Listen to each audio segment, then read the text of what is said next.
గత 10 సంవత్సరాలుగా పరిపాలించిన బీఆర్ఎస్ రాష్ట్ర ప్రభుత్వం ఇటు పేదలకి పేదల కళ సొంతింటి కళ నెరవేర్చిన ఉద్దేశంతో డబుల్ బెడ్రూమ్లను నిర్మించింది. అది నిర్మించి కూడా అసంతృప్తితో నిర్మించి తూతుమంతంగా చేతులు దులుపుకుంది. అయినా కూడా 10 సంవత్సరాల నుంచి ఉన్న పాలన కూడా నిరుపేదలు ఎవరైతే ఉన్నారో వాళ్ళకి సొంతింటి కళ సహకారం చేద్దామని చెప్పేసి నిర్మించిన ఈ డబుల్ బెడ్రూమ్లు నామమాత్రంగా ఉన్నవి, కొంచెం అలంకారప్రాయంగా ఉన్నాయి. అయితే నామాత్రపు కనీస రోడ్లు లేవు, కనీసం తాగడానికి వాటర్ కూడా లేవు, విద్యుత్ సౌకర్యం లేక నిత్యం నరక యాత్ర పడుతున్నారు. మొత్తం ఉన్నట్టు డబుల్ బెడ్రూమ్ హౌస్లు ఎందుకు వచ్చామా దేవుడు అంటూ మాత్రం ఇక్కడ ఆవేదన చెందుతున్నారు. కనీసం చీకట్లో బయటకు వెళ్దామని కూడా పామో తేలో కుట్టడం చావాల్సిన పరిస్థితి అని చెప్తున్నారు. మా తూతుమంతంగా కట్టేసి మొత్తం చేతులు దుప్పుకొని ఇప్పటికీ కనీసం ఇక్కడికి వచ్చి పట్టుకున్న పాపన పోలని చెప్తారు. కనీసం ఒక ఇంటికి కూడా స్నానం చేద్దామన్నా కూడా మినరల్ వాటర్తో కొనుక్కొని స్నానం చేసిన పరిస్థితి. కొంతమంది అయితే కొన్ని బ్లాకులు మొత్తం వాటర్ సమస్య లేక కరెంట్ సమస్యలు మాత్రం కనీసం సంబంధించినటువంటి రూమ్లో కూడా ఓపెన్ చేయకుండా పరిస్థితి ఉంది. అదే మహిళలంతా కలిసి కూడా మా సమస్య పరిష్కరించండి, మా డబుల్ బెడ్రూమ్లో ఇచ్చారా తప్పితే కనీసం సౌకర్యాలు మాకు కల్పించాలని చెప్పేసి వాళ్ళు ఆవేదన వ్యక్తం చేస్తారు. ప్రస్తుతానికి మనతో ఉన్నటువంటి డబుల్ బెడ్రూమ్ ఉన్నటువంటి మహిళలు ఉన్నారు, వాళ్ళు అడిగి తెలుసుకుందాం. అమ్మ మీరు చెప్పండి, ఏంటమ్మా సమస్య ఏంటి అసలు ఇక్కడ? మెయిన్గా ఫస్ట్ వాటర్ ప్రాబ్లం ఉంది సార్. మరి ఇటు రోడ్లు నిర్మాణం చక్కగా లేదు, అసలు వీధి లైట్లు అనేది లేవు. రేత్రి పగలనక పిల్లలు కానీ పెద్దలు కానీ అసలు మహిళలు రావడానికి కూడా చాలా ఇబ్బంది పడతారు. ఇక్కడ రేత్రి 11-1 గంటకు రావాలని సాయంత్రం ఆడదాడితే లోపలికి రాలేకపోతున్నాం ఎవరిమైనా. ఫస్ట్ రోడ్లు లేవు, వీధి లైట్లు లేవు, వాటర్ కూడా సరిగ్గా రావట్లేవు, అన్నీ అసంతృప్తిగానే ఉన్నాయి. అసలు ఏదనేది మాకు లేదు. అసలు మహిళలు రావాలన్నా కూడా భయపడతారు. కనీసం ఒక పెట్రోలింగ్ కానీ వచ్చి కానీ ఇక్కడ చూడడం కానీ వాళ్ళు కూడా ఎవరు రావట్లే, పట్టించుకోవట్లే.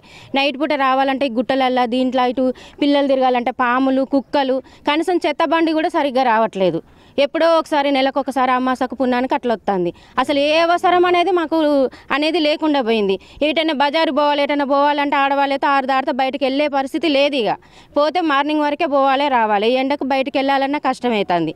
ఈ ఇల్లు నిర్మాణించారు కానీ అవి కూడా చక్కగా ఎటు లేవు, డ్రైనేజీ ప్రాబ్లం ఉంది. మేమైతే కిరాయి బదులు రావాలనుకుంటే అసలు ఏమీ లేకుంటే వాటర్ అయితే వారం రోజుల కంచి కొనుక్కుంటూనే ఉన్నాం. ఇక ఇంట్లో వాడుకోవడానికి కూడా కొనుక్కుంటాను. రోజు 100-150 రూపాయలు ఇచ్చి అవసరానికి 10 క్యాన్ అట్లా కొనుక్కుంటాను.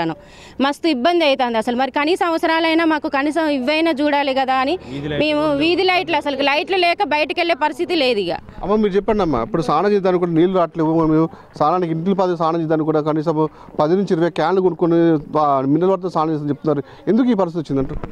అదే నీళ్లు రాకనే కదండి, నీళ్లు లేక నీళ్లు వదలట్లేదు కదా.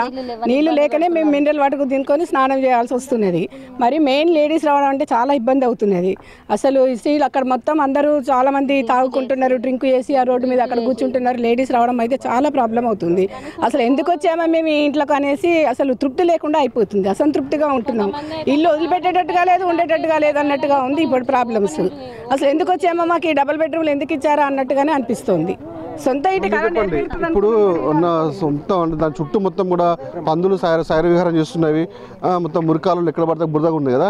ఎలా ఉంది మరి అధికారులు చెప్పారా మీరు ఏమన్నా? సార్ మాకు మంచి సొంత ఇల్లు వచ్చినాయని అందరూ సంతోషపడ్డారు సార్. నీళ్లు ఒకటి ప్రాబ్లం ఉంది, రోడ్డు ప్రాబ్లం ఉంది. రోడ్డు పక్కన సాయంత్రం 6 అయిందంటే జెంట్స్ డ్రింక్ చేస్తున్నారు, మాకు ఇబ్బందిగా కలుగుతుంది సార్. మా పిల్లలు కానీ మేము కానీ బయటకు పోయే పరిస్థితి లేదు, చీకటిగా ఉంటుంది.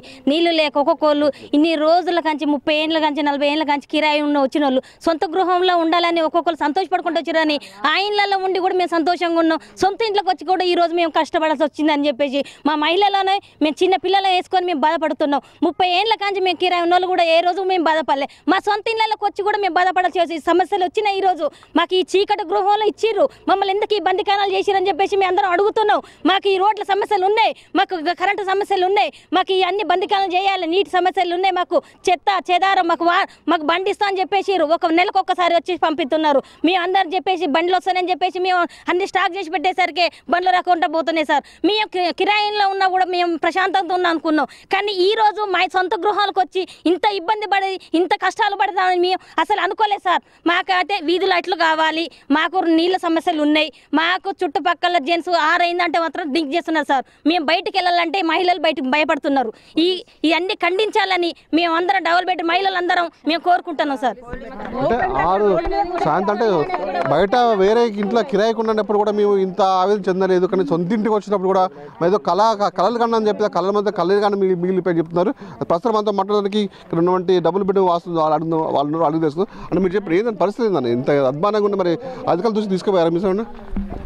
మేము ఈ యొక్క డబుల్ బెడ్రూమ్ సమస్యలను కూడా పాటికి 10 సార్లు పలుమార్లు కూడా ఉన్నతాధికారుల దృష్టికి తీసుకెళ్లడం జరిగింది. ఈ యొక్క డబుల్ బెడ్రూమ్ కాలనీలో గత 9 నెలలుగా అంచి ఉంటున్నాం మేము. అయినా కానీ మమ్మల్ని ఎవరు పట్టించుకునే నాదుడే లేడు. ఎందుకంటే ఈ యొక్క డబుల్ బెడ్రూమ్ కాలనీ 2 వార్డుల పరిధిలో ఉందని అందరూ వాళ్ళు ఎవరంటే ప్రజాప్రతినిధులు చెబుతారు. ఇక్కడ మీకు ఓటు హక్కు లేదు, ముఖ్యంగా ఓటు హక్కు లేదని కూడా మమ్మల్ని నిరాకరించడం జరుగుతుంది. ఎందుకంటే ఆయా కాలనీల నుంచి వచ్చిన వాళ్ళందరూ కూడా వాళ్ళకి అక్కడే ఓటు హక్కు ఉంటుంది కాబట్టి మీరు ఎవరికైతే ఓటేసిరో వాళ్ళని అడగండి అని చెప్పే సమాధానం కూడా కొంతమంది ఇవ్వడం జరుగుతుంది. ముఖ్యంగా ఈ యొక్క డబుల్ బెడ్రూమ్ కాలనీలో మాకు చాలా ఇబ్బందిగా ఉంది. ఎందుకంటే మొట్టమొదటికి ఏ మనిషికైనా అవసరం ఏంటంటే నీరు. ఈ యొక్క డబుల్ బెడ్రూమ్ కాలనీకి మిషన్ భగీరథ ద్వారా నీళ్లు రావడం జరుగుతుంది. ఎందుకంటే ఈ యొక్క 2 రోజులు నీళ్లు రాకపోయేసరికి మేము నీళ్లు ట్యాంకులలో నీళ్లు లేకుండా మినరల్ వాటర్ కొనుక్కొని స్నానాలు చేయాల్సిన దుస్థితి మాకు ఏర్పడింది. ఎందుకంటే ఇది రాబోయేది ఎండాకాలం దృష్ట్యా మరి ప్రజాప్రతినిధులకు మీ అందరం డబుల్ బెడ్రూమ్ కాలనీ తరఫున మీ అందరం కోరేది ఒకటే, మా కాలనీలో ఈ మిషన్ భగీరథ నీళ్ళతో పాటు మా కాలనీలో ఒక 3 బోరు బావులు ఏర్పాటు చేయాలని మున్సిపల్ అధికారులను కోరుతున్నాం. ఎందుకంటే ఆ బోరు బావులు ఏర్పాటు చేస్తేనైనా ఆ మిషన్ భగీరథ నీళ్లు రాకుండా ఉంటే ఆ బావుల ద్వారా మేము నీళ్లు తెచ్చుకోవడానికి అవకాశం ఉంటుంది. అలాగే మేము ఆయా కూలి పనులు చేసుకుంటేనే మేము బతుకుదెరువు మాకు ముందుకు సాగుతుంది. కాబట్టి మేము రాత్రి పొద్దుపోయే వరకు రాత్రి 9, 10 ఆ టైం దాకా మేము కానీ మా మహిళలు కానీ అందరు కానీ పనులు చేసుకొని రాత్రిపూట ఈ దారిన నడుచుకుంటూ వస్తుర్రు. ఈ దారిన నడుచుకుంటూ వస్తుంటే వీధి లైట్లు లేకపోయేసరికి అక్కడ రామచంద్రపురం అక్కడి నుంచి ఈ డబుల్ బెడ్రూమ్ దాకా దరిదాపు ఒక 2 కిలోమీటర్లు ఉంటుంది. ఈ 2 కిలోమీటర్ల మేర కూడా ఎక్కడ కూడా ఒక లైటు లేకపోవడం వల్ల గుట్టలు ఉన్నాయి. ఈ గుట్టల వలలో చాలామంది మరి వచ్చి మందు తాగడం కానీ ఇతర పేకాటలు ఆడటం కానీ జరుగుతుంది. వీటన్నిటిని మీరు చేసుకొని వీధి లైట్లు ఏర్పాటు చేయాలని మేము కోరుతున్నాం.